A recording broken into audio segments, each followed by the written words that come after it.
Well, it's very tiring for me. We have to fly in Cotabato, travel 4 hours to Jensan. I did a 1 hour briefing, and then we were in the morgue for 5 hours. And then we ushered back the cadaver to the viewing room. We terminated the conduct of the autopsy, and we exited Davao. So, Kailan po natin lalabas yung autopsy report natin? we will have the full forensics on that, on the specimens we collected.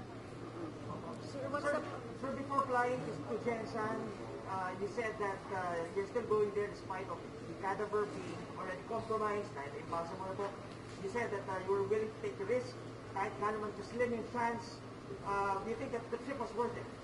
It was more than worth it. We have very interesting leads. We have very interesting, encouraging results. I cannot, as of yet, divulge the results. These are under laboratory processes and examinations. Although the crime scene, the human body of Christine DACERA had been compromised.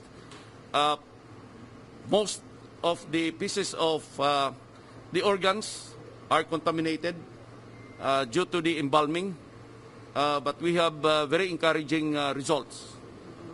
Sir, ito po sa pinahil na kaso po ng Makati Police, it was released for further investigation. Marami po na-dismaya. And we are under the impression na iba po mga respondents ay hindi na masyadong iniinda itong imbitasyon ng NBI dahil napasura nga po yung kaso na yun ng Makati Police. What would be your perspective on this? Ano po gusto niyo sabihin sa kanila? Bakit mahalaga po sila rumisponde sa imbitasyon ng NBI? This is part of the investigation. This is part of the process. We're giving them their equal chance at the investigation level. If they ignore that, if they disregard the invitation, then whatever pieces of evidence we have at hand, by the time we have concluded the investigation, then we will file the case if we see any violations. Sir, ito sa toxicology report, may hirapan ba tayo, sir? Lalo na, yun nga, nasabi nyo, yung evidence natin sa, yung pagpunta natin sa re-autopsy, medyo mahirap na.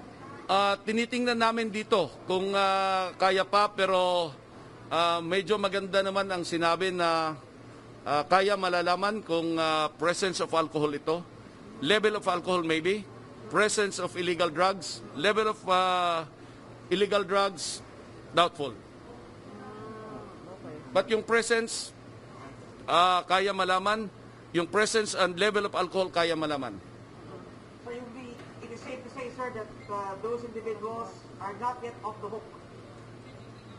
Definitely, we're not saying that meron ditong makakasuhan. It's too presumptuous to say. It's too early to say.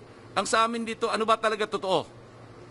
If there were criminal violations committed, who are the offenders, who are the perpetrators, who committed what?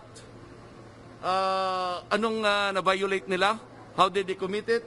Anong support evidence namin? Scientific evidence, forensic evidence, ibabangga namin doon sa ibang pieces of evidence. Eyewitness account kung merong testimonial evidence ito. Sir, yung 2207 po, ipapasabpina rin yun po ba? Lahat. Lahat. Sir, yung sa pagpunta nyo sa Jensan, ano yung pinaka-importante ninyong nakuhang information? Yung pag-access namin ng human body.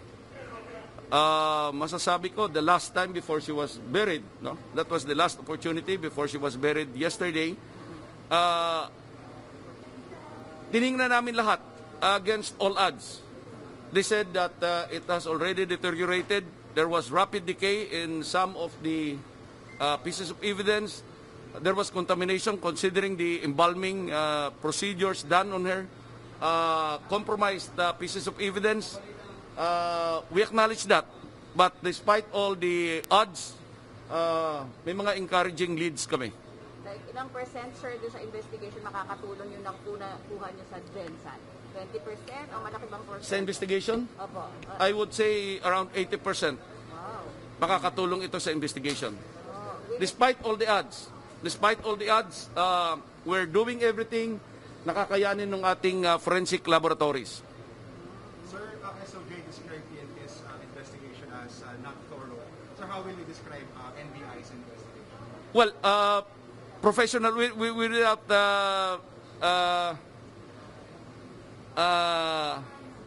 how do you say this? Without commenting on the other investigations, our investigation is going to be very legal. It's going to be very thorough.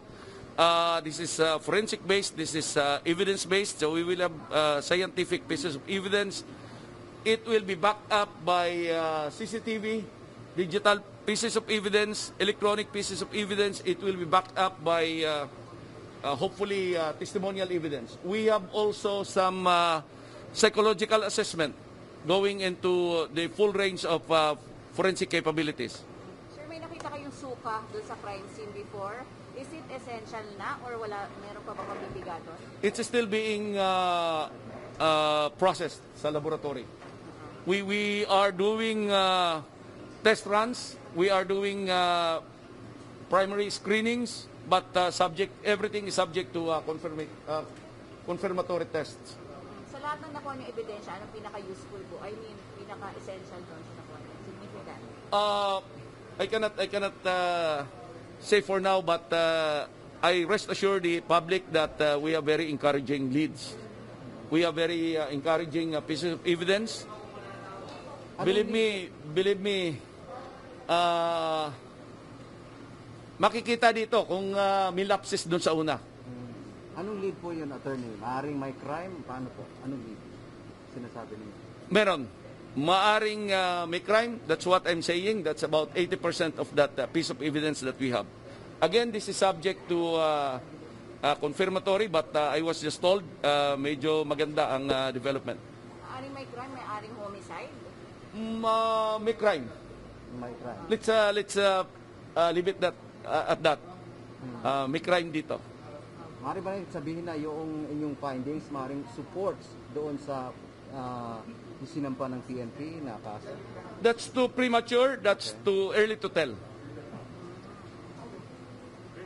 So, sinasabi niyo maaring may crime because of dun sa re-autopsy. Doon ang naging basero sa mga evidence sa crime scene. The human body itself is a crime scene. The rooms we inspected, the 3 rooms we inspected, where we conducted the crime scene investigation, rooms 2209, 2207, and 2009 at the hotel in along Kalayaan Avenue, that these are crime scenes. But the human body itself is a crime scene. So, in all of the crime scenes, yes, merong magandang leads. Okay, so combined, attorney, combined lahat. Yes. Combined ito. Lahat ito, efforts ito ng buong bureau. The good director, Eric Distor, nakafocus siya dito. The good secretary, Secretary Minari Guevara, nakafocus siya dito. Yung sinasabi niyong lead na at saka krimen po to, meron po ba tinuturo na possible na ilan ang involved dito? Kung krimen po siya? We cannot say for now. But there are good indications na merong krimen na nangyari. Pwede pong isa lang gumawa o maraming gumawa? Could be. Pwedeng isa, pwedeng more than one. Sir, last na lang panawagan niyo sa mga hindi sumipot ngayon. Panawagan ninyo. We respect your right, but we would appreciate it if you can cooperate in this investigation. If you want to clear your name, come with your lawyer. You will have the full protection of the NBI. We will make sure that everything will be done according to our rules, to laws. So legal yung gagawing investigasyon. We will not take your statement if you come here without the assistance of counsel. This afternoon, I understand the counsels appeared for the clients, but we would rather that they appear with their clients. We would appreciate that very much. Thank you. Sir, verificatory. Kunwari nagpadala lang sila ng statement. Papadala lang sa lawyer. Mas gusto namin question and answer form. When the agent can ask the person, sir, assisted by the counsel. Sir, other important matters. Mukhang nagsampa raw ang NBI this morning ng kaso ulit sa ilang PhilHealth at dating PhilHealth officials and present PhilHealth officials. Sir, bukas na yun. Bukas na kasi meron din kaming i-press doon bukas. Parang meron tayong bangko. Siguro 11, meron kaming rescue operations sa Atrad. So maybe tomorrow with our filing doon sa PhilHealth. Attorney, may sinasabi ang PNP, resolve, unsolved. Paano yung classify yung sa inyo? Ano yun, sir? Yung may PNP kasi, solve daw, mayroong resolve. Pagka daw solve, parang meron silang mga elements na kinukonsider. Sa inyo naman po, paano nyo tinitingnan ang solve ba ito? Resolve, paano nyo? Anong classification? We will cross the bridge when we get there. It's too early to make statements when the investigation is ongoing. I would defer to the investigation by our Death Investigation Division, and we would rather make a clear statement when this is already concluded. Whether we conclude the investigation with the filing of the case, whether we conclude the investigation with closing the case. Sir, I get this point. Parang kung sa PNP case solved, sa inyo nasa kalahati ba tayo? Or pa-ending na ba tayo? Parang ganun. More than 50%. More than 50%. Pero wala kayong classification kung ano? Wala kaming classification as we speak. Wala pa. Okay. It's too early to tell. Okay. We do not really set a time frame na like 2-3 days. We would rather that we finish the investigation, a very thorough and legal investigation conducted by our competent and professional agents and the forensic experts.